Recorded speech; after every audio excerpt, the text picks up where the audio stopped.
Então vamos lá, minha gente. Hoje nós temos um momento mais curto, porque me solicitaram algumas de vocês nas 4 turmas, dada a dinâmica das escolas, né? Muitos estão em conselho de classe, e, enfim, tá uma loucura. Então hoje a gente vai fazer um esforço para terminar um pouquinho mais cedo para vocês cuidarem, tá bom? Então, Quando que uma escola não está uma loucura, professor? cara, isso é verdade. Mas a época é a loucura, né? Vai ao nível do manicômio, né? Vai, exatamente. Um doce manicômio, mas é verdade, né, gente? Mas vamos lá, meu povo. No encontro passado, nós conhecemos as cientistas, né, as moças importantes que entraram, as brasileiras, né, que entraram no hall da fama da ciência mundial, que brincamos também, enfim. E hoje nós iremos conhecer os brasileiros, conforme eu prometi, né, que seria a vez de conhecer os meninos também, em que pese o Brasil não valorizar a ciência, não valorizar a atividade científica. Beleza, Kátia, esperar a Nai retornar. Vocês que acompanham o noticiário, né, sabem que nessa semana passada o governo Bolsonaro cortou mais 600 milhões do Ministério da Ciência e da Tecnologia, e assim são as provas, né, de que a ciência realmente é algo absolutamente fora dos planos, né, de ser levado a sério pelo Estado brasileiro. Isso implica, na verdade, você ter não só os resultados do PISA, sempre lá embaixo, no campo das ciências, mas também a gente formar gerações e gerações de pessoas que passam pela escola e se tornam cientificamente não letrados, analfabetos, cientificamente analfabetos, né? Mas a gente segue, né? E eu já disse para vocês aqui também que no Brasil sequer cientista é profissão. Não existe profissão cientista. Existe profissão de tudo que vocês imaginarem, né, gente? Tem que ter mesmo. Existe profissão de jogador de futebol, existe profissão... Tudo que vocês imaginarem tem profissão, mas cientista não é profissão. Aí a pessoa, ela é professor, e em geral daí envereda na ciência, mas não no Ministério do Trabalho, não consta essa profissão cientista. E aí isso explica porque muitos gênios, muito cedo, vão embora, né? São seduzidos, sobretudo, pelos Estados Unidos e países poderosos da Europa que levam a ciência a sério. Então disso a gente vai falar bastante hoje, perfeito? Depois a gente vai, na segunda parte da nossa aula, brincar. Vou apresentar para vocês algumas possibilidades recreativas, lúdicas, de se ensinar ciências com as crianças e com os adultos também. E, no final da aula, receber um momento show. Um momento de um show de mágicas. As mágicas que, por trás dos números de mágicas, são as ciências. Então, quem tiver crianças por perto, com certeza elas se divertirão. Muito bem, como eu fiz com as meninas, eu vou apresentar também aqui as carinhas desses rapazes, para a gente ir falando sobre eles e mostrando quem eles são, para a gente ter certeza que eles existem, né? Então, deixa eu ver se é este arquivo aqui ou se é outro. Perfeito, é este sim. Então, vamos lá. Gente, a gente começa tendo expoentes na ciência brasileira, que digitem no século XVII. Pode parecer que não, né? Mas olha, e aí na verdade, eu organizei numa linha temporal, mais ou menos, né? Desde o século XVII, final do século XVII, com o brasileiro Bartolomeu de Gusmão.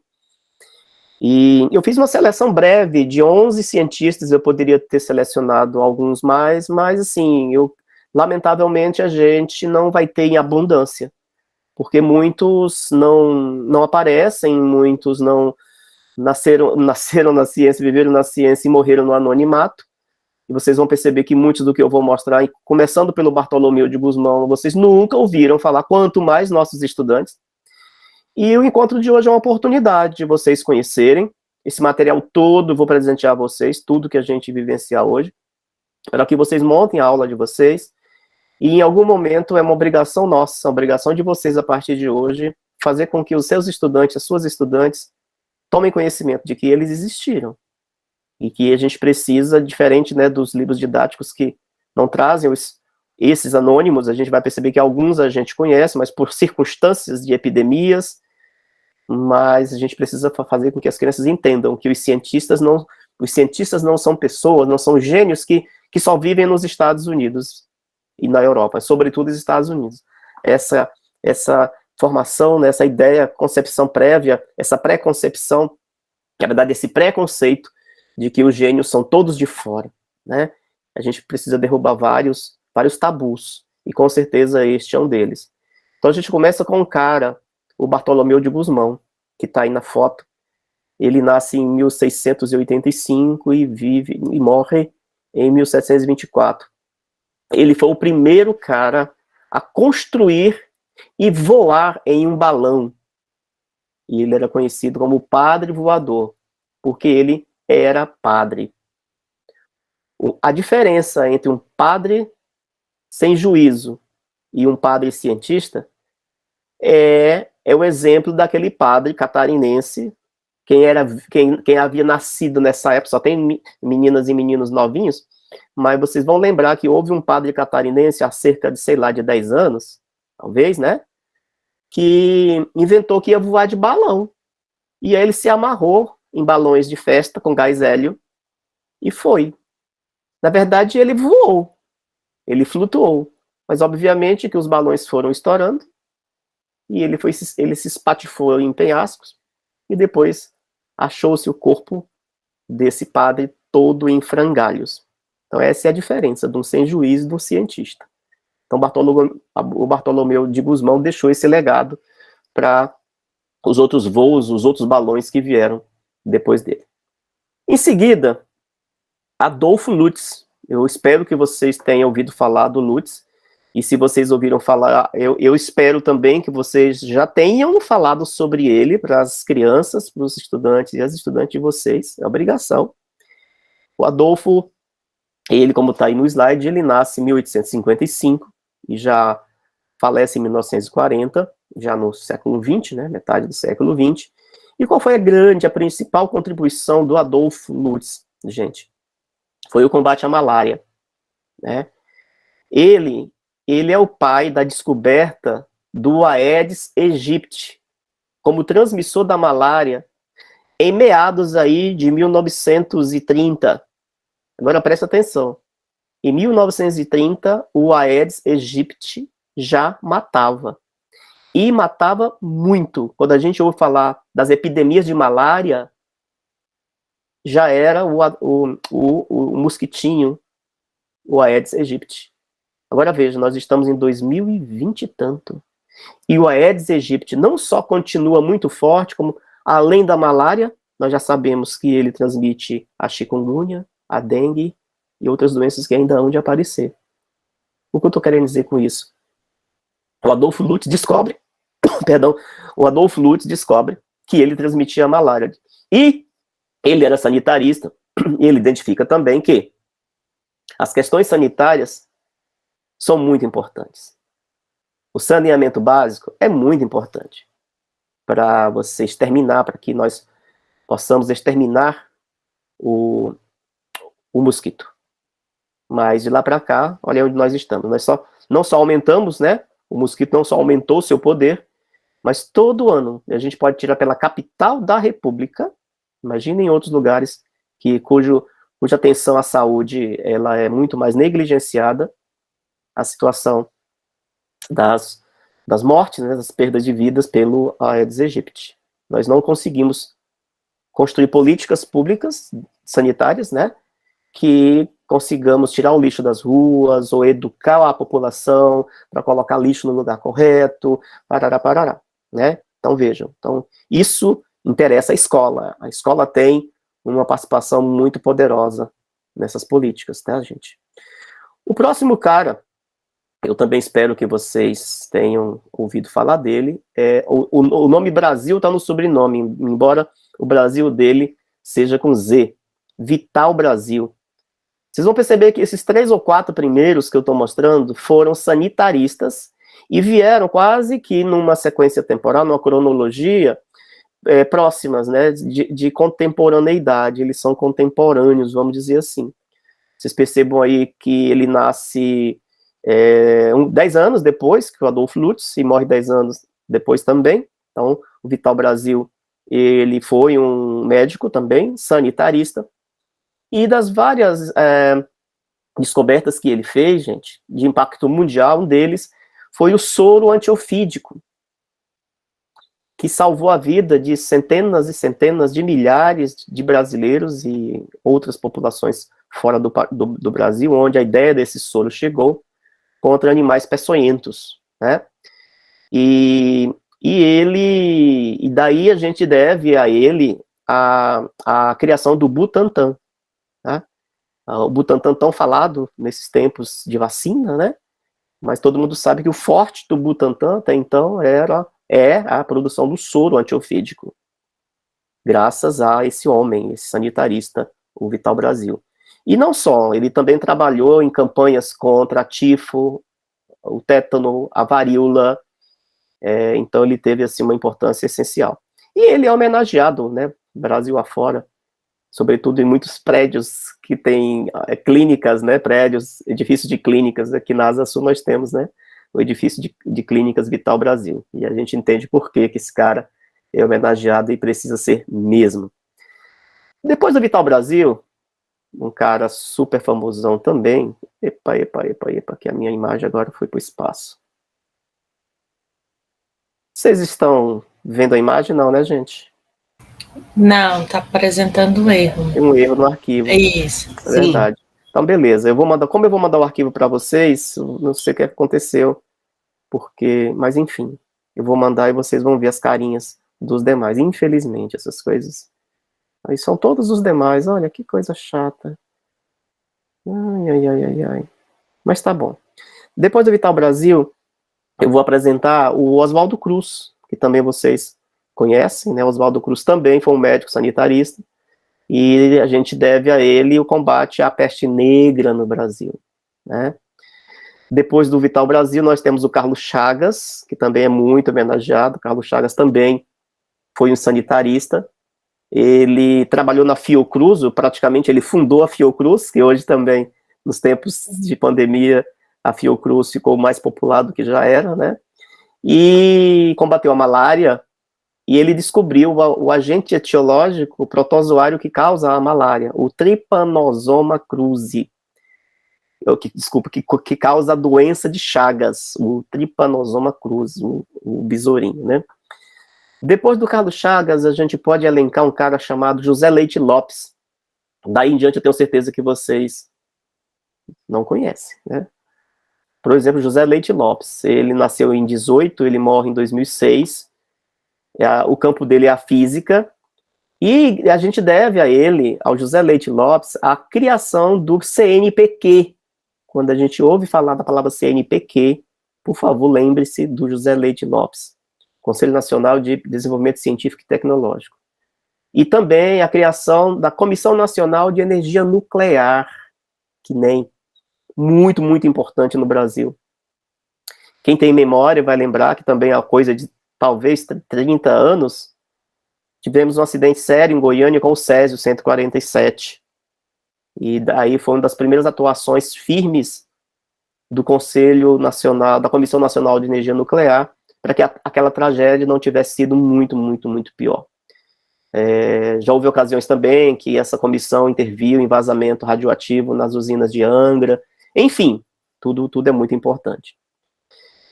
É preciso destacar também um cara chamado, vamos ver se vocês já ouviram falar do Currículo Lattes. Muito bem.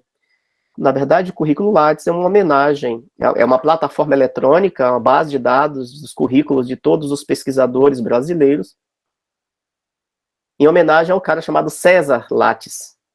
E César que Lattes não mordes.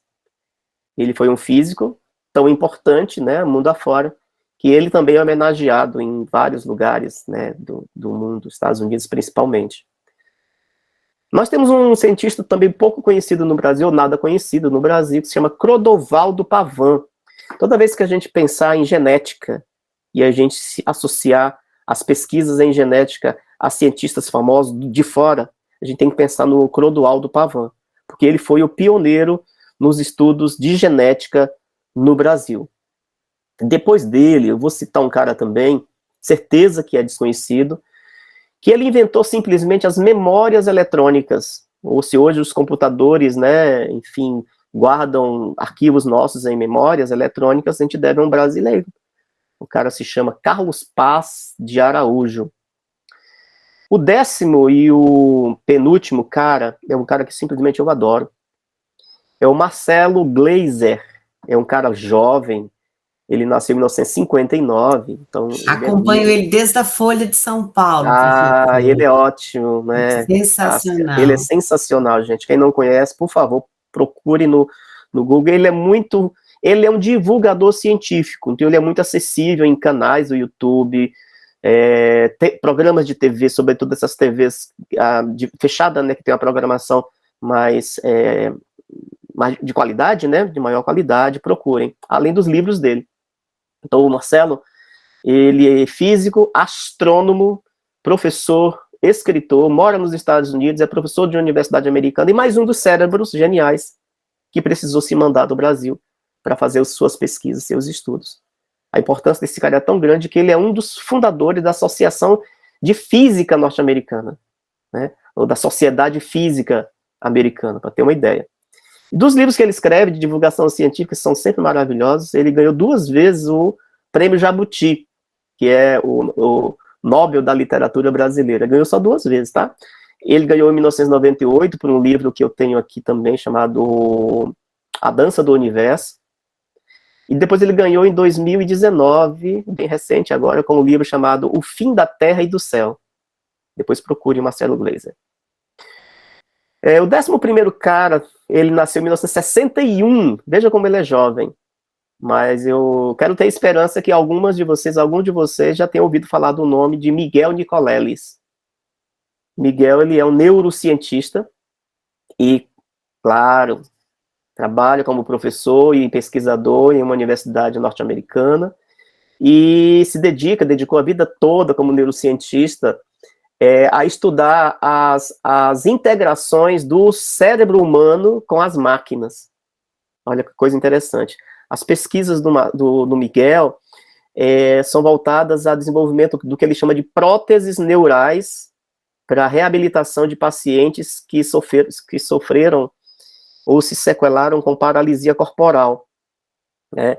Ele criou um sistema chamado exoesqueleto, exo fora, esqueleto, né, de eletrônico, né, claro, um material físico, né, eletrônico, cujos movimentos são comandados pelas sinapses neurais, pelos neurônios, dita. E na Copa do Mundo do Brasil, quem tiver memória, vai lembrar que a Copa do Mundo teve uma abertura fantástica no Morumbi, me parece, São Paulo, né, e Copa do Mundo, abertura, o mundo inteiro iria ver o espetáculo. E, à época, lembraram do Miguel Nicoleles, seu estudo brasileiro, né? E aí fizeram a proposta para ele apresentar esse exoesqueleto no show de abertura da Copa do Mundo. E como é que seria? Uma criança com paralisia corporal iria entrar no estádio, vestido com esse traje, o exoesqueleto, e iria dar o pontapé inaugural da partida, e o mundo inteiro iria ver, e o mundo inteiro ia saber, olha, é um brasileiro que inventou isso, que um dia, né, essa invenção dele um dia não, né, já, só que é muito caro ainda esse processo, já possibilita paralisados corporais recuperarem seus movimentos, dos membros superiores e dos membros inferiores. Mas no Brasil tudo é festa, né?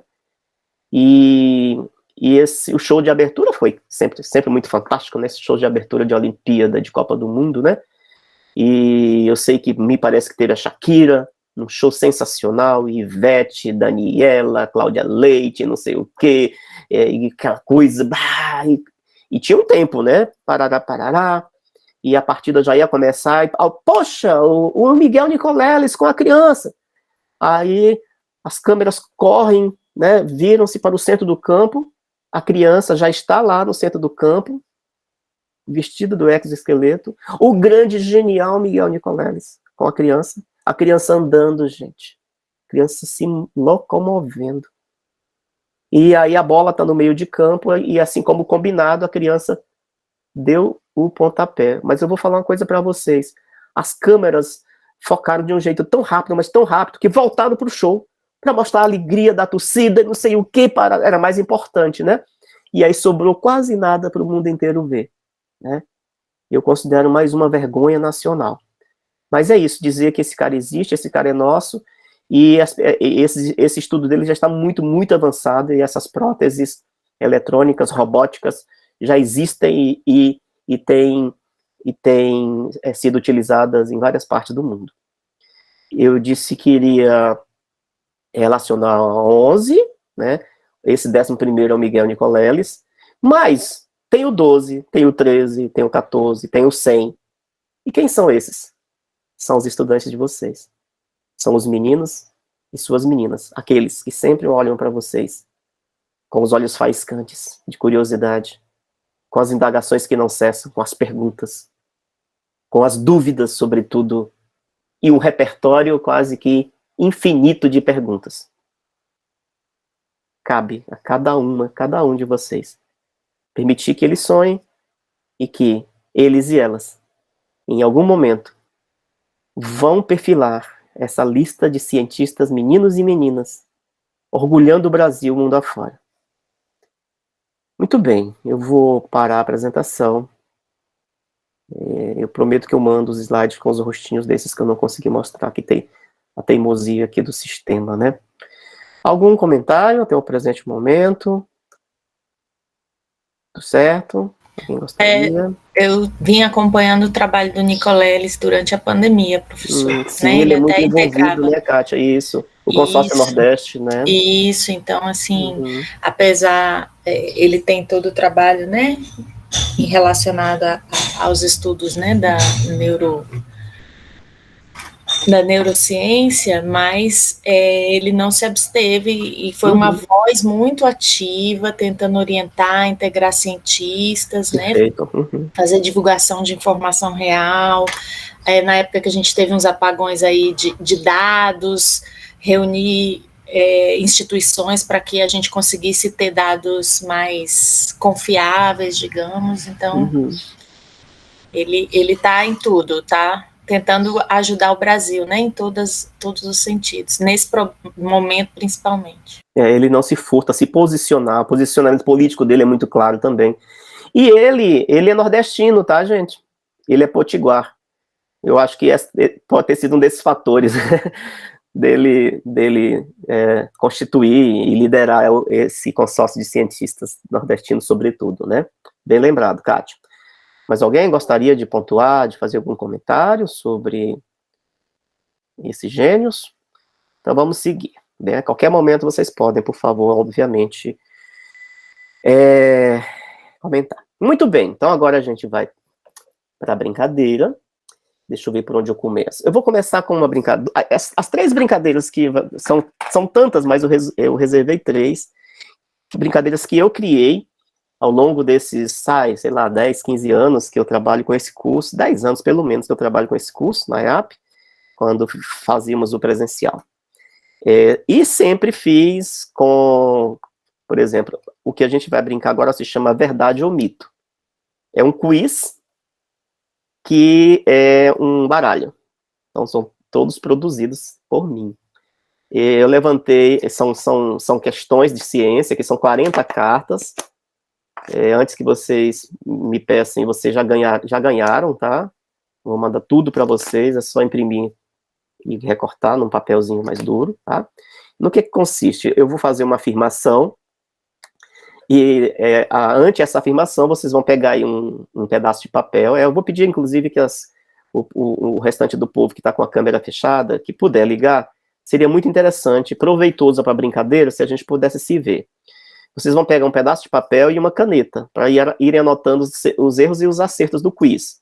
E no final a gente vai determinar um trocar, né? Agora, como é uma brincadeira, de verdade ou mito, né?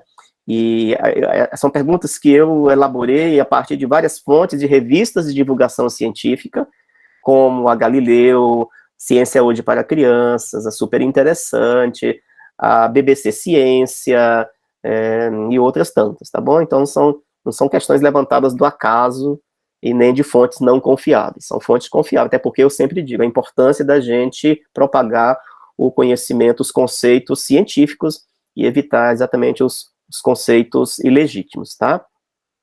E até para a gente também se testar e ver quantos desses conhecimentos a gente acreditava que era fato e eram fake, aproveitando aí da onda do fato ou fake. E muitos desses conceitos que ficam no senso comum, arraigados no nosso senso comum e chegam na nossa idade adulta e chegam na nossa constituição como professores, isso é muito pior, isso é muito perigoso, quando a gente transfere, quando a gente propaga um conhecimento que nós jurávamos que era um conhecimento científico indiscutível, e a gente vai dizer, puxa vida, e eu sempre ensinei errado. Então, é o tipo de conhecimento que estraga uma criança para sempre, né? Porque o que a professora, o que o professor diz, a criança não duvida, né?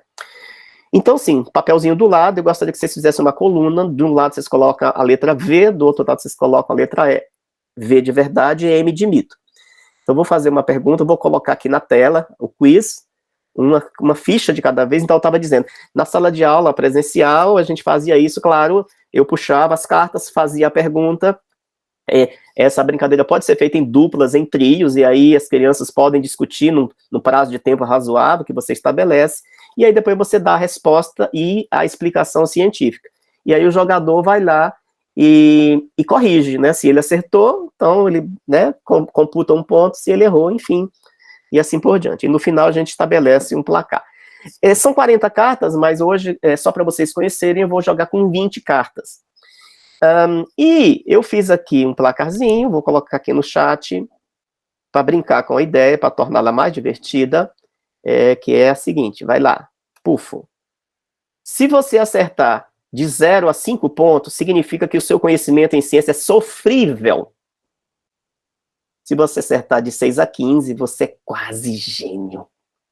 Se acertar de 16 a 20, gênio! Os meninos adoram isso. Então, tá aí o placar. Então, eu vou colocar aqui as cartinhas, aqui na tela, e vamos brincar. Deixa eu ver agora se eu acerto. De primeira. Vocês só me avisem, tá? Quando chegar aí, porque eu não estou vendo.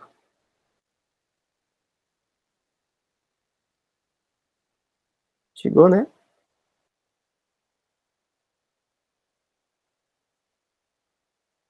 Muito bem.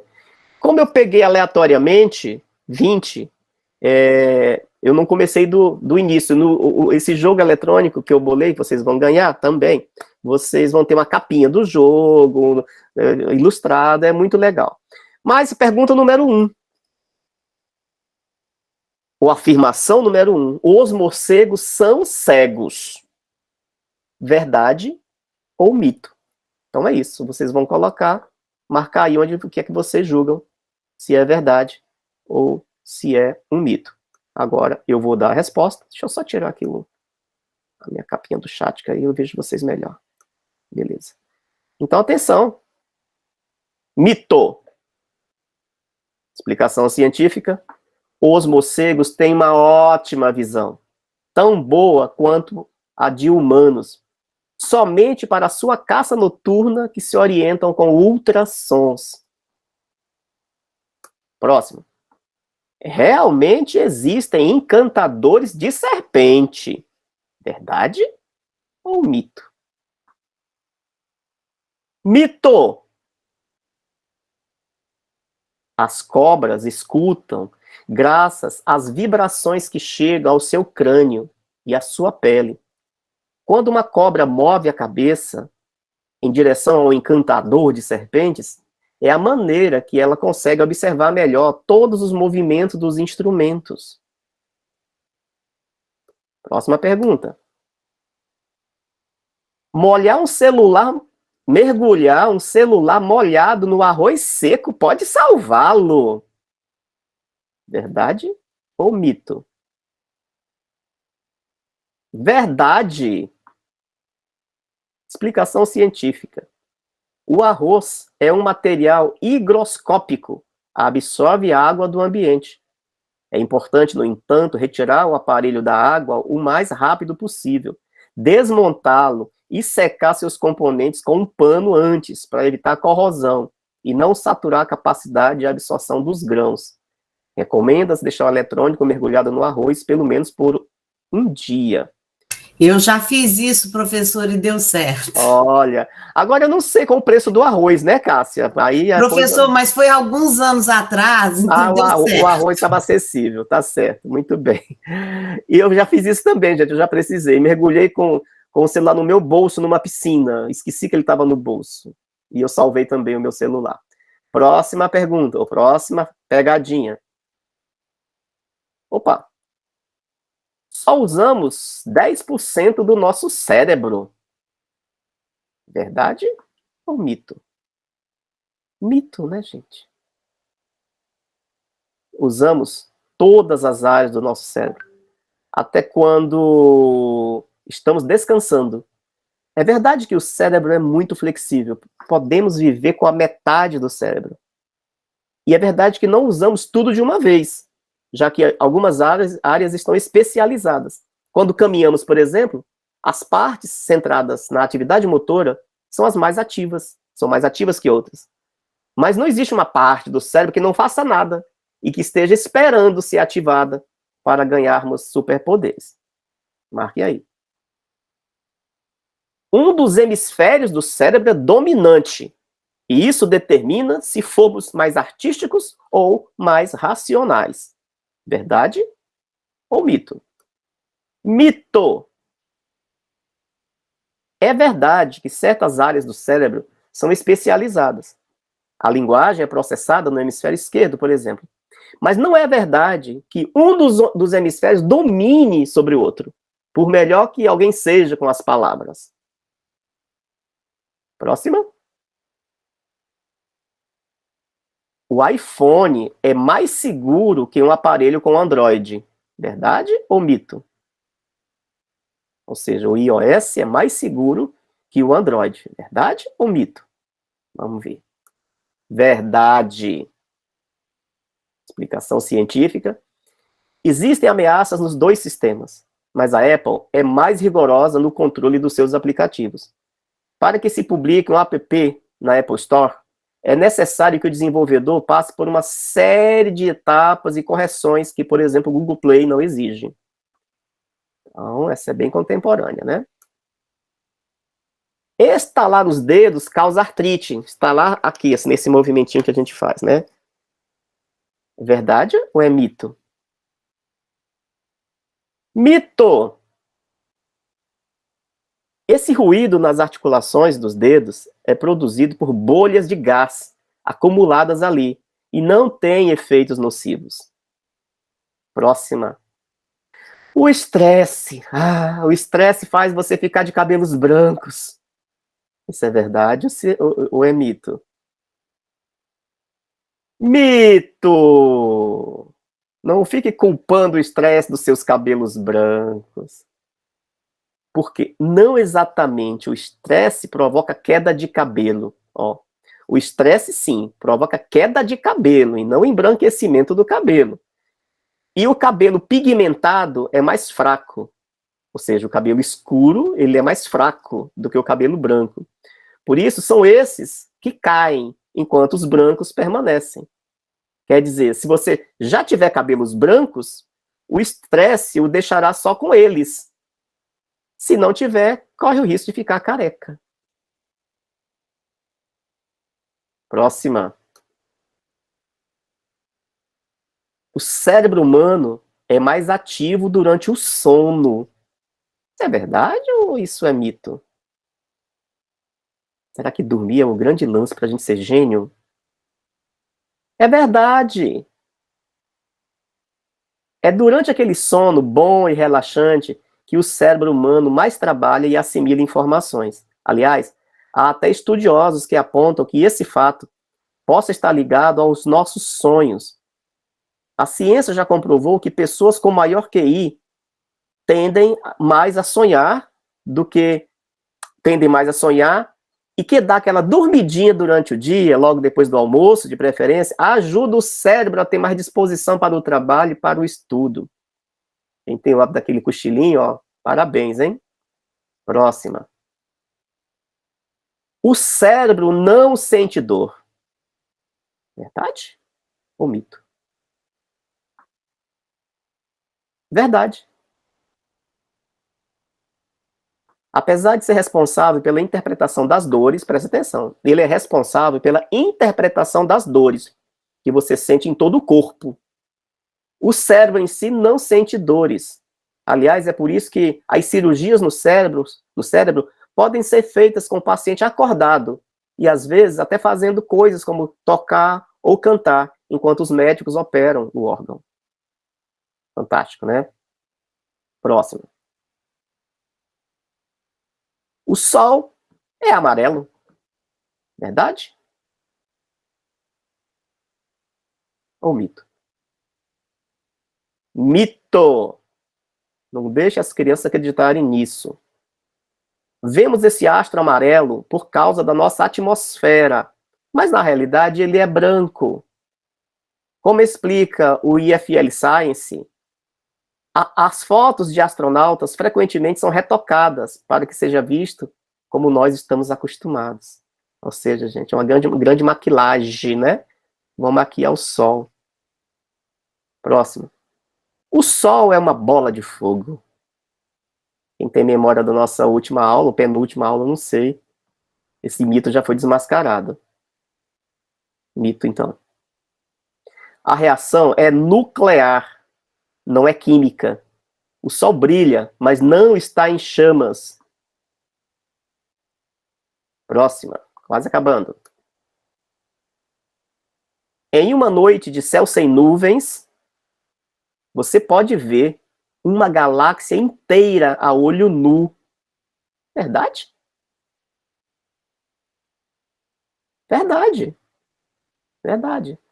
Você pode ver Andrômeda, nossa galáxia vizinha, que está aqui pertinho, apenas 2,2 milhões de anos-luz de distância.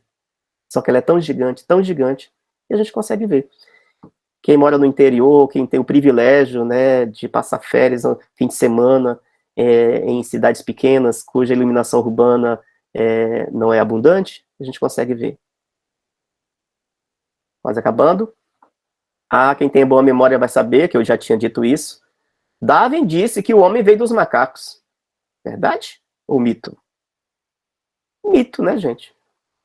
Darwin nunca disse tal coisa. O que ele disse é que os macacos e os homens têm um ancestral em comum, que, como explicam um programa chamado ABC Science, foi um primata. Dizer que viemos do macaco é como dizer que somos filhos dos nossos primos, conforme publicou o jornal inglês The Guardian. Acho que é a última. Desejo de grávida existe, meninas e meninos. Isso é verdade ou isso é mito? Quero ver o Leandro aí votando. Pois saibam que é verdade. Cientificamente provado. Eu sempre levei a sério isso, gente. E não se trata de mimimi, não se trata de capricho. A partir do segundo trimestre de gestação, os hormônios que eram controlados pelo ovário passam a ser controlados pela placenta. E algumas de suas características mudam. Assim, além de oscilações de humor tornarem-se mais frequentes, as oscilações de sabor, cheiro e preferências alimentares podem ocorrer, sendo comum você desejar algo que não era habituado a ingerir e rejeitar coisas que faziam parte de sua rotina. Então, parabéns. E parabéns aos maridos que entendem isso e correm atrás, na madrugada, atrás de jabuticaba, por exemplo, fora da temporada, na madrugada. Perfeito? Muito bem. Encerramos aqui. Vocês vão fazer a tabulação. Eu vou parar aqui a apresentação. Por favor, façam a tabulação e coloquem no chat, por gentileza, para a gente acompanhar aqui e ver o desempenho das minhas cientistas, dos meus cientistas aqui, por favor. Aguardando. 11, Kátia, quase gênio, Nayane, quase gênio, Cíntia, quase gênio, Cíntia. Olha só, que orgulho de vocês. Quem mais? Lucivane, 14 pontos. Nossa, a Lucivane quase que virou gênio absoluta. 14 pontos, são mais 2 pontos, hein? 10 pontos, Cássia, quase gênio. Eu vou decretar a Lucivane como gênia, porque 2 pontos, né, gente? A margem de erro para mais ou para menos, né? Soraya, 9 pontos. Marinalva, 10 pontos. Margarete, 8. Gardênia, 10. Leandro, 9. Só não tinha como ser gênio porque... Foram só 15 perguntas? Sério isso, gente? Ah, não acredito! Você tá dando golpe na gente. Também acho. Ele Então quis tá encurtar muito tempo hoje. Eu Cortou jurava- 5 perguntas. Eu jurava que tinha selecionado 20. Então é o seguinte, a coisa vai ficar melhor. Todos que participaram são super gênios a ativar. Valeu. Vocês vão receber as cartas com as 40 perguntas, tá bom? Obrigado, Completas. professor. Inclusive, dá para brincar em casa quando Dá, aquele encontro de dá família sim. fica chato se tiver sem assunto. Aí, vamos brincar aqui no quiz de conhecimentos científicos, tá certo? Ah, Muito mas bem. vou brincar mesmo aqui em casa. Aquele A gente outro joga de- banco imobiliário ainda, a gente joga dominó, esse aí Pois vai é, fazer vai parte incluir aqui em isso casa. daí. Eu acho que aquele outro também de se foi o homem ou a mulher que inventou, esse é ótimo para É uma ótimo mesa, pra assim, reuniões, para um é verdade. botequinho, para É gerar isso. uma discussão ali É entre ótimo. gêneros. Entre gêneros, nossa senhora, né? E ficar ligado, né, gente, com a Lei Maria da Penha, né? A gente tá atento, né, pro tempo todo, né? Porque a coisa pode descambar. Desculpa, descambanada, né? Nós somos... E o bom é esse, professor, que não deu para colar, né, Margarete? Hoje Margarete, a sua fama, Margarete. Não deu para colar, gente. A Lucivânia, do Homem e da Mulher, ela foi péssima, né? Mas vamos brincar com outro aqui. Então, esse é o... A gente vai brincar com outro jogo de cartas que eu construí. Esse se chama Responda Rápido. O que a gente vai precisar? Nada. É só acionar a mãozinha do Meet. Então, eu vou fazer perguntas e quando eu faço essa brincadeira no presencial, são cartas também, com perguntas tiradas de várias fontes em ciências. E eu brinco com as crianças, ou com as minhas professoras nos meus cursos de formação, em grupo. agora vai ser na USP, né, professor? Parabéns! Na PUC do Rio Grande do Sul, é na PUC. Ah, é mesmo, É na esqueci. PUC. Na PUC, parabéns. Considerando que essa delícia. turma só tem gênios, nós poderíamos ganhar umas bolsas, né? Pra... Ai, que delícia, né? Vou providenciar essa Eles bolsa. é que não sabem que Ó, tanto mas de deixa eu gênio que contar. tem aqui para participar lá desse curso. Deixa eu contar para vocês, não sei se eu contei. Eu fiz um curso gratuito com a Malala e o Carmal, foi Carmal. excelente. Na PUC do Rio Grande do Sul. Isto. Então, por é eles, isso que eu vou dizer. Essa temporada desse curso, que começa agora no mês que vem, e começa comigo, inclusive, vou ser o primeiro professor do curso, tem 4 cursos gratuitos. Vocês não pagam nada. O curso é 100%, não corta nada do curso, é um mini curso, todo online. Você recebe material, né, o livro do curso, tudo em PDF, e tem o certificado autenticado pela PUC. Eu vou mandar o link para vocês, vou colocar no grupo, tá? E Eu vocês fiz, inclusive, foi mês passado, professor. Ótimo, Eles perfeito. mandam as aulas, Isso. são muito É bacanas. sensacional e é free, Muito. 0,800, vale a pena, viu, gente? E só com gente renomada. Só Bom, gente renomada. Então, dizia eu, sim, e aí essa brincadeira, o que Responda Rápido Ciências, o que o Leandro colocou aqui, que eu perdi, Leandro? Tá perguntando se uma errada anula uma certa. Não vamos, Não tem fator de correção. Não vamos entrar nessa não, Leandro, porque senão a coisa vai ficar complicada, né? Aí vai todo mundo se enrolar muito. Vai se enrolar muito. Aí eu não quero ninguém classificado como sofrível. Pelo amor de Deus, a gente está na reta final. Mas dizia eu, então, essa brincadeira no presencial, eu faço em grupos, 3, 4 pessoas, aí eu junto as carteiras, faço um conjunto de 4 carteiras. No centro da carteira, eu simulo uma campainha. Então a pergunta é como responda rápido, é a rapidez. Quem tocar a campainha, parecido com quiz de TV, programa de TV, responde primeiro quem tocar a campainha. Como não tem campainha, o que é que eu faço sempre? Esqueci de trazer para mostrar para vocês. Eu imprimo o desenho em um papel cartão, o desenho de uma mão. E esse papel cartão fica no centro dos 4 jogadores. Eu lanço a pergunta e imediatamente os jogadores colocam a mão no centro desse cartão. Então, quem estiver com a mão embaixo da pilha de mãos é porque foi o primeiro que acionou a campainha e terá que responder. A nossa campainha aqui vai ser a mãozinha do Meet. Então, eu vou fazer a pergunta, são perguntas simples, mas como tem o fator tempo, que é exatamente a parte que vai torná-la tensa, às vezes você vai clicar a campainha e não vai saber responder, né? Então, vocês vão pontuando aí, no mesmo papel, num cantinho. Eu vou, claro, conferindo aqui no Meet. Quem coloca a mão e responder errado é -1, fica devendo 1 ponto. Quem colocar a mão e não responder, -1, fica devendo 1 ponto. Quem responder e acertar é +1. Então vai somando ponto. Quem tiver pontos negativos e for somando ponto, vai descontando os pontos negativos. Perfeito? Então a brincadeira é simples. Então vamos lá. Mãozinha atrás da orelha. Todo mundo mãozinha atrás da orelha. A pergunta é: diga o nome de um inseto que não tem asas. Valendo. Kátia, primeiro. Responda, Kátia. Formiga. Perfeito. Ponto para a Kátia. Perfeito. Vamos lá. Desliga a mãozinha. Segunda pergunta. Mão atrás da orelha. O que são animais vivíparos? Valendo. Cíntia.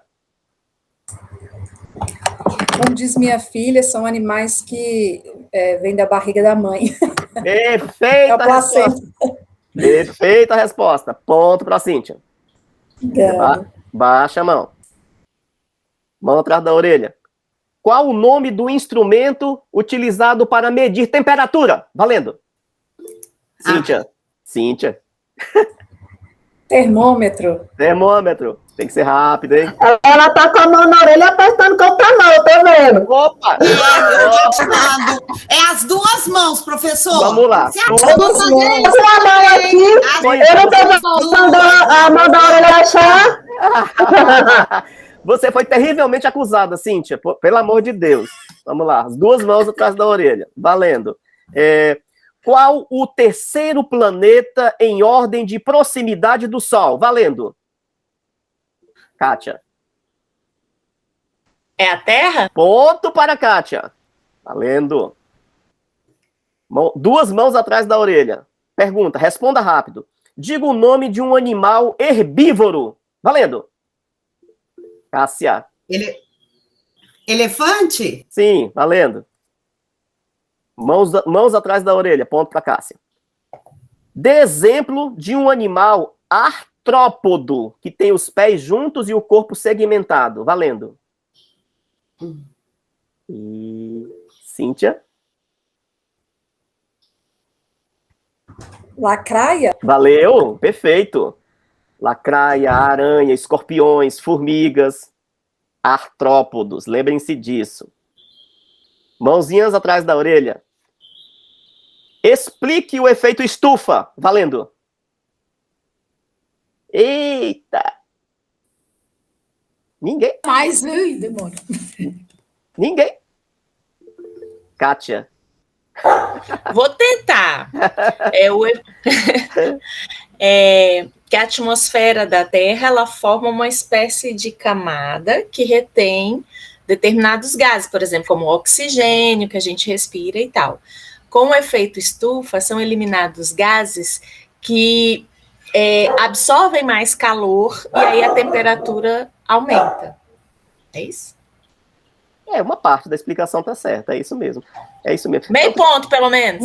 Não, vou dar 1 ponto, tá valendo. Mas a explicação mais clássica é exatamente a ideia dos gases nocivos, como o CO2 e outros gases nocivos que se acumulam na atmosfera e impedem a saída do calor, por isso que aquece, né? A nossa atmosfera se aquece. Mas valeu. Mãos atrás da cabeça.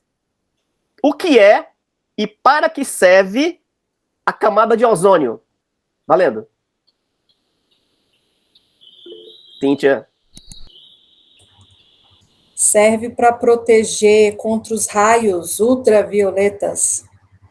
Nocivos à nossa saúde, né? Exatamente. Parabéns! Ponto Obrigada. para você. Eu tinha um aluno no ensino médio que ele chamava cambada de ozônio.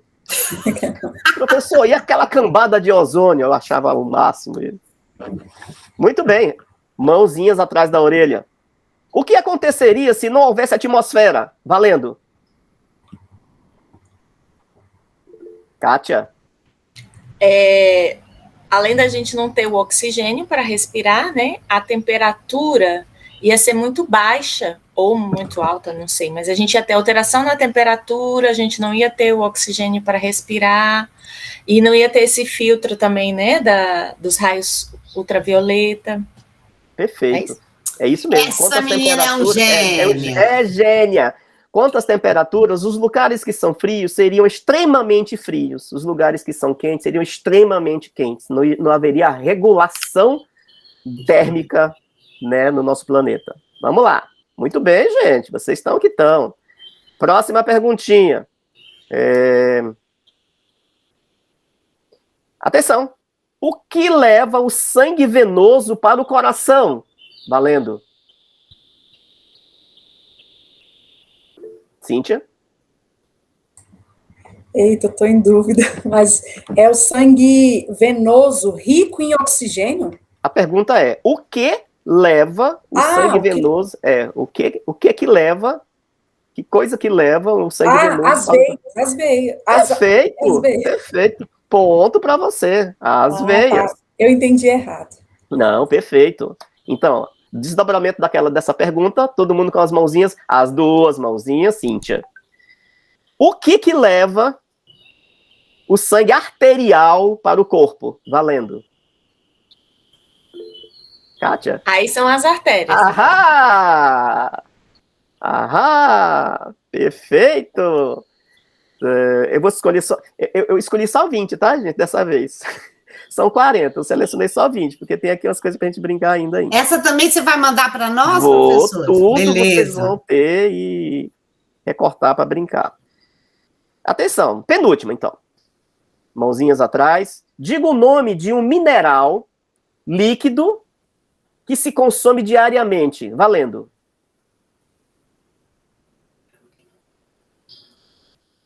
Eita!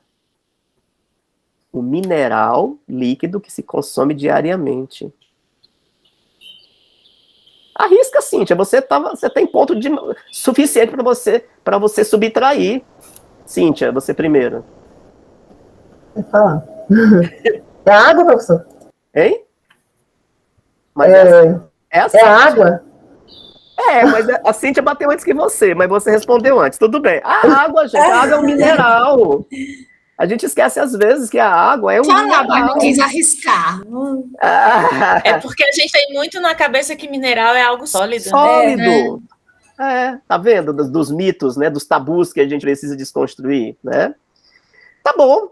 Vamos parar por aqui. E aí eu quero a tabulação. Aqui no ladinho, no chat. Eu pedi as contas, ganhei um ponto, mas perdi tudo. Você tá devendo, né, Cássia? Demais a conta. Eu acho que a Cíntia acabou, ou a Cíntia ou a Kátia, né? Pela minha... Eu não acompanhei também, vocês não estavam... Vocês estavam anotando? Eu acertei 4. Só 4? Achei que você tivesse acertado mais. Eu marquei 4, assim. Ok. Kátia, eu respondi, né? Certo, beleza. Kátia, 5. Acertei 5. Então, pronto. Temos um empate técnico, né? Então, na verdade, todas e todos são cientistas gênios. Muito bem, a terceira brincadeira, vamos também ser muito breve com ela, é a que vai envolver o QR Code. Então, vocês vão pegar o aparelho de vocês, abrir o aplicativo, um dos aplicativos do QR Code, a cartela do bingo, que vocês Imprimiram. Vamos brincar com um bingo. Um bingo eletrônico. Olha que coisa chique. Um bingo à distância. Essa brincadeira também é um jogo de cartas que eu desenvolvi. E no presencial, como é que eu faço? Essas cartas são plastificadas, são 25, sei lá. Enfim. E eu pego e escondo essas cartas, vou colando com a fita dupla face aqui atrás, nos vários lugares da sala de aula, nos planos baixo, intermediário e alto. E vou escondendo. Então, como se fosse uma caça ao tesouro, os jogadores vão se juntando em grupos, ou se organizam em times, e eles vão, cada qual com o seu celular, lembrando que o aplicativo de QR Code não consome internet, então as crianças podem brincar com seus celulares sem problema com o pacote de dados, e elas vão escaneando os QR Codes e marcando as respostas na cartela do bingo. Quem primeiro preencher uma quantidade X de casas, grita bingo. E geralmente, o que eu ia dizer? Geralmente eu faço fileiras, colunas, enfim. Não ia dizer não, geralmente quando eu faço presencial, eu presenteio. Né? Eu digo assim, o bingo tá valendo um leitão, tá valendo um peru de Natal, mas é claro que isso é brincadeira, né, gente? Mas assim, eu vou colocar as cartas que são QR Codes, e para ser um jogo rápido, nós vamos considerar apenas uma fileira ou uma coluna. Ou seja, o que acontecer primeiro? Quem primeiro preencher uma fileira ou uma coluna pode gritar bingo. Deixa eu ver se eu consigo achar aqui o arquivo de primeiro. Eu acho que vai chegar aí agora, certo? Então tá aí, bingo dos conhecimentos científicos, por QR Codes. É necessário já baixar o aplicativo, vocês já baixaram. Então, veja só, aqui uma breve explicação. Os QR Codes que estão aqui na tela de vocês, quando vocês fizerem a leitura com o celular, eles vão revelar respostas. As perguntas estão na cartela. Então, vocês vão relacionar as respostas com as perguntas. E vão marcar na cartela as perguntas que correspondem com a resposta. E vão gritar bingo. Né? Se completar uma, aí não 3, né? Uma linha ou uma coluna. Então, eu vou dar sempre um tempinho e vou esperar que vocês façam a leitura. Então, primeiro QR Code na tela. Valendo. Quem tiver dúvida, me pergunta.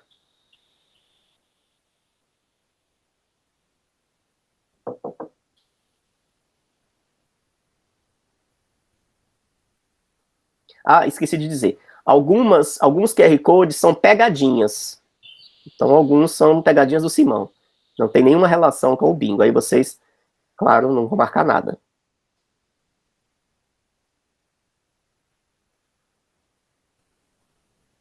Quando a maioria acenar que eu já posso passar para o próximo, por favor, aí eu passo para o próximo. O meu não está fazendo leitura, professor. Que mensagem que aparece, Cássia? Nenhum. Nem o meu. O meu também não. Eu acho que esse daí é uma pegadinha. Vamos para o próximo, então. Vamos experimentar o próximo aqui. Ah, esse foi. Agora Beleza. foi. Vamos lá, então. O Chester é um tipo de frango. Isso, vamos lá agora na...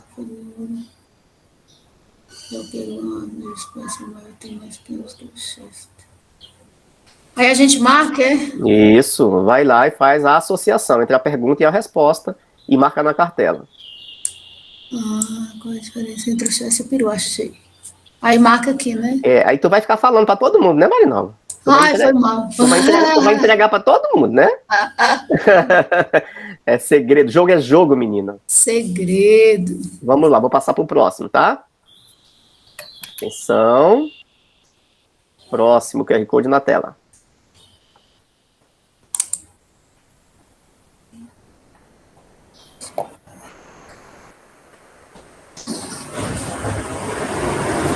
Deixa teu microfone, Marinalva.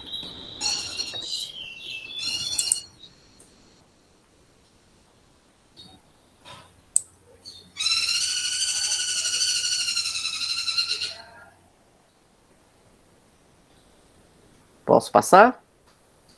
Sim. Atenção, Cássia. Ok, professor. Beleza. Terceiro QR Code.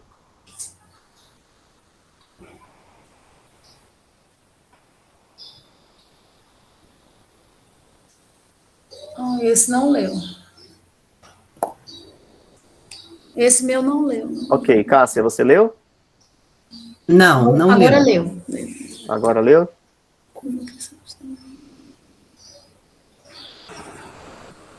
Não leu. Tenta se aproximar, afastar, enquadrar, né? Tem tudo isso também às vezes, né, gente? Mas é isso, a depender do aplicativo, vocês vão ter problema. Por isso que eu vou colocar mais cartas do que... Vou passar para a próxima, tá? Tá, pode passar. Vamos lá. Professor. Lá lendo.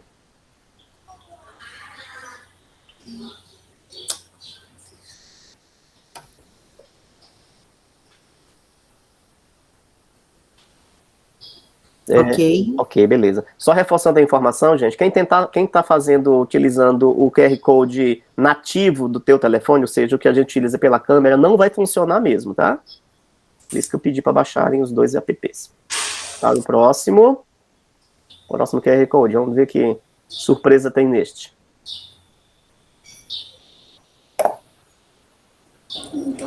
Eu já deu bingo, professor. Opa, quem foi? Eu, Lucivane. Lucivane? O meu também, professor. Mas você tem que dizer, Marinaldo, não cochila, Marinaldo, tu vai perder o prêmio, tu vai perder a leitor da quermesse. O meu também deu bingo. Vamos lá, eu vou ouvir então primeiro Lucivane, vai dizendo, por favor, aí, Lucivane, quais foram os teus... Qual a diferença entre Chester e Peru? Como o leite líquido vira o leite em pó? Porque temos duas dentições? Porque o sal derrete as lesmas? As aves fazem xixi. Ótimo! Marinaldo, e os seus? Foi igualzinho dela, professor. Então os teus tiveram a mesma sequência, né? Foi. Parabéns, gente. Vamos dar parabéns para Lucivane e para Marinaldo, gente. Uma ganhou o Peru Muito de legal, Natal e o outro ganhou a leitor. Muito gente, bom. É uma brincadeira muito divertida quando a gente vai até o final. Geralmente, os jogadores dizem assim, não, mais uma vez. Porque querem tirar a prova. Então, é também uma brincadeira que pode ser social, na hora que o papo tá chato, e aí não tem o risco das questões de gênero, né, gente? Então tá bom. Muito bem. Vou mandar para vocês também. Muito bem, agora vamos... Agora sim. Deixa eu ver. Agora sim. Eu vou... fechar minha câmera, vocês não saiam daqui, porque tem um convidado. O convidado vai conduzir a aula até o final. 10 segundos. Olá. Atenção! Começa agora o show de mágicas do Simão. Espero que se divirtam, espero que aprendam que por trás da maioria dos truques de mágica tem ciência. Um dos truques mais clássicos é aquele que o mágico mostra um potezinho e diz, aqui não tem nada. E aí ele dá 2 toques no pote. Ele coloca a sua vara mágica. Conta 1, 2, conta 3, conta 4, conta 5. Vira a varinha e nasce uma flor de onde não havia nada. Só que, na verdade, aqui está o magnetismo funcionando. O que eu tenho aqui? No fundo desse copo, eu tenho um polo de ímã. O ímã está atrás desse plástico. Dentro desse tubo está essa pena, essa flor, escondida nesse tubo. Esse tubo é oco. E, no fundo, tem um outro ímã, que é um ímã positivo. Ele está preso aqui dentro, escondido, camuflado no tubo que é oco. Quando eu encosto uma parte na outra, eu tenho atração magnética.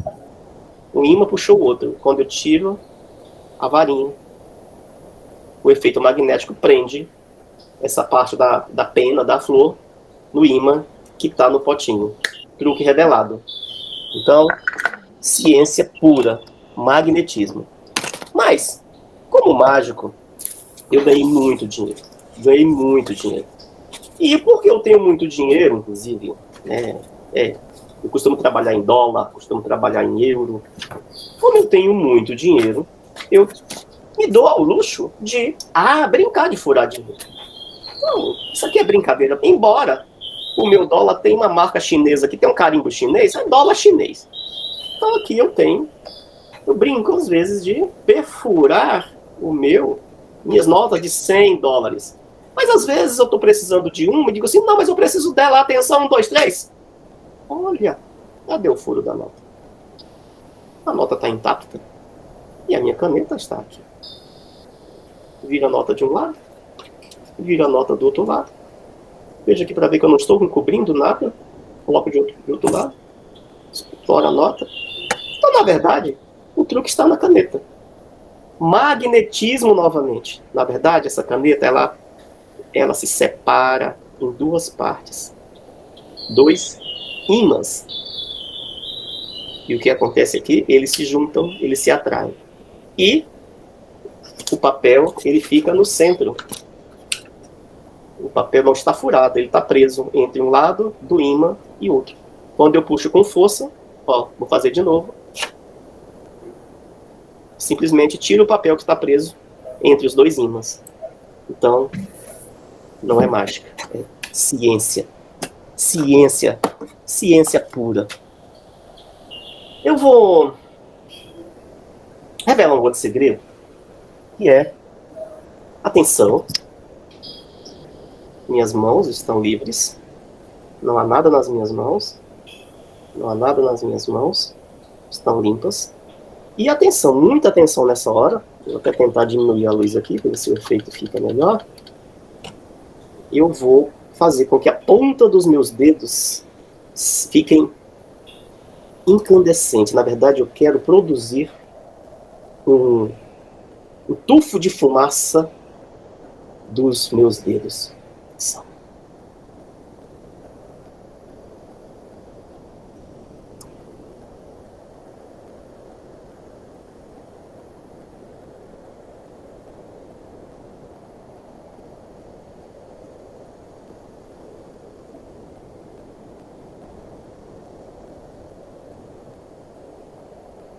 Isso é mágica?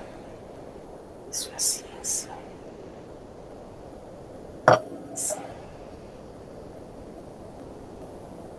Oh! Isso é ciência. E essa fumaça, ela fica até o final do número. E se eu quiser ampliar o efeito, eu posso fazer com a mão toda.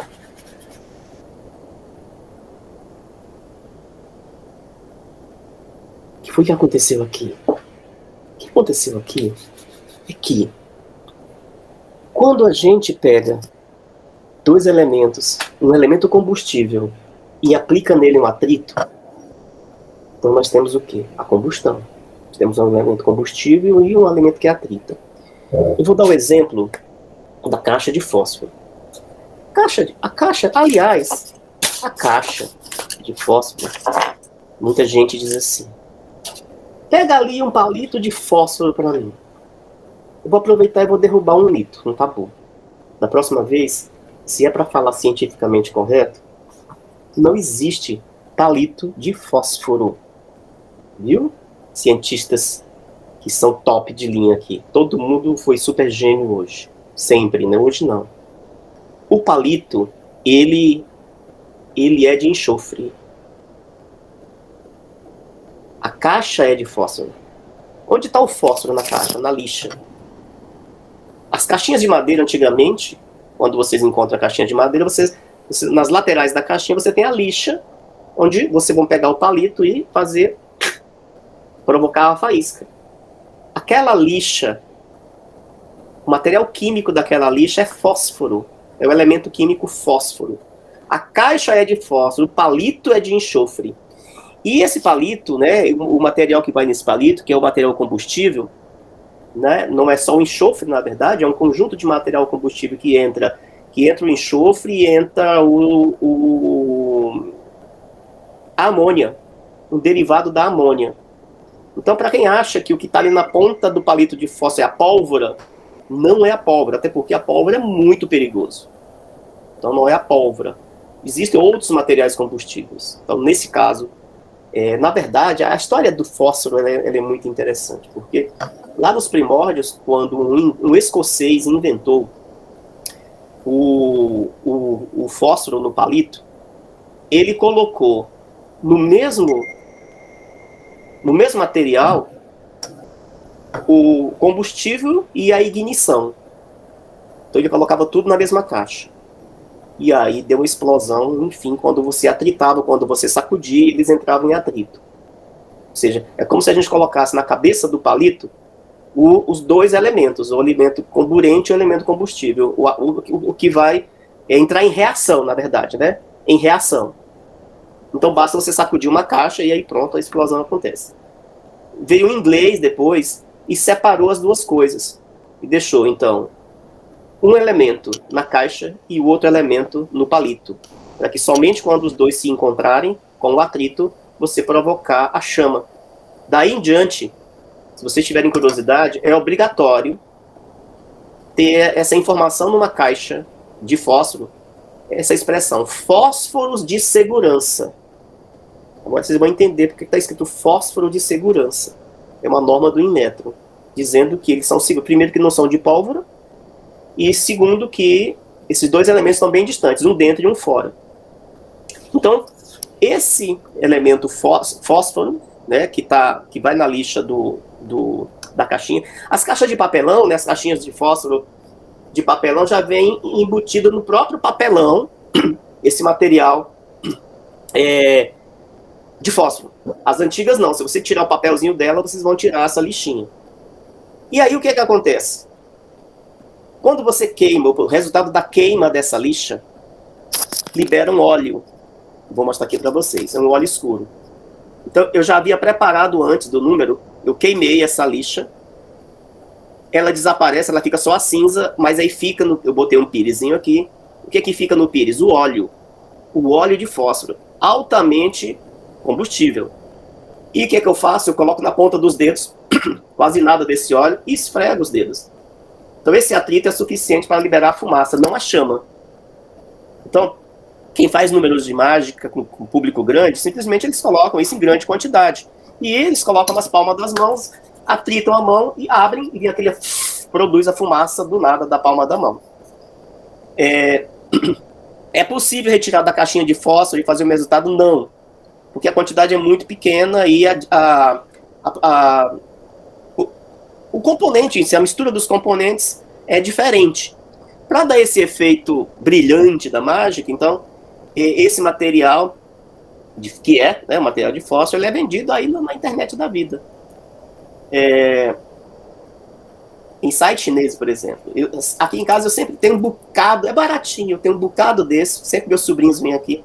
Eu faço várias brincadeiras, né, os meus sobrinhos cientistas, eles adoram essa brincadeira. E fazer também, da fumaça que sai das mãos. Um dia que eu encontro isso, fazendo a propaganda. No site chinês chamado Wish, no site chamado AliExpress, vocês vão encontrar. Provavelmente vocês encontram no Mercado Livre também.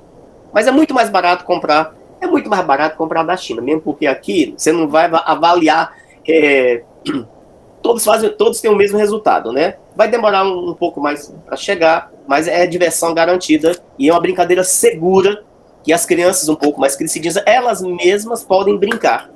A única coisa é lavar as mãos depois, não levar isso à boca, não levar aos olhos, porque obviamente que é um material químico, é enxofre, né?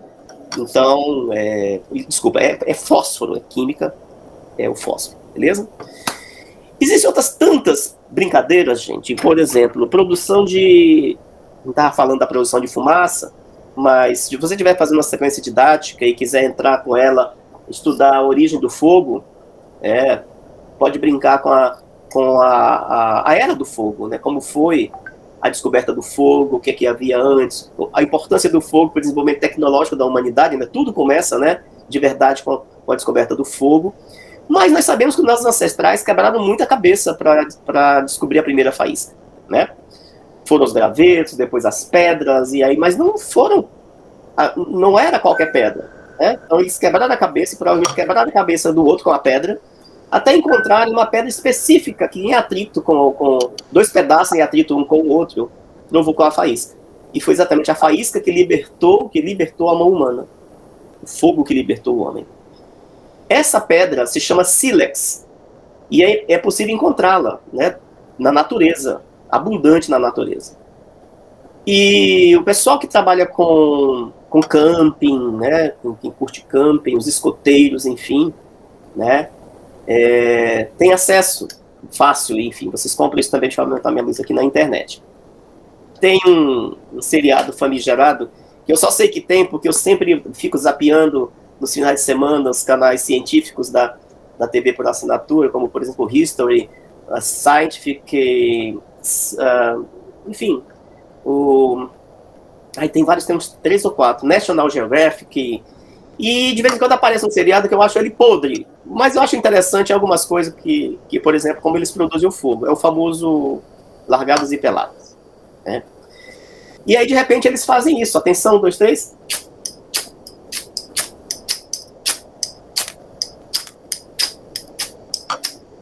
Então, é o sílex. Então, você compra isso fácil. Não está na forma de pedra porque não precisa. Então, eles simplesmente processaram a pedra. Então, você tem aqui um graveto, até bem seguro. Ou seja, essa faísca ela é segura porque ela não provoca um incêndio. Se você não tiver, obviamente, uma gasolina aqui por perto, você não vai fazer isso, né? Mas os meus sobrinhos pequenos brincam muito e se divertem muito com a história do sílex que produziu fogo e libertou a mão humana.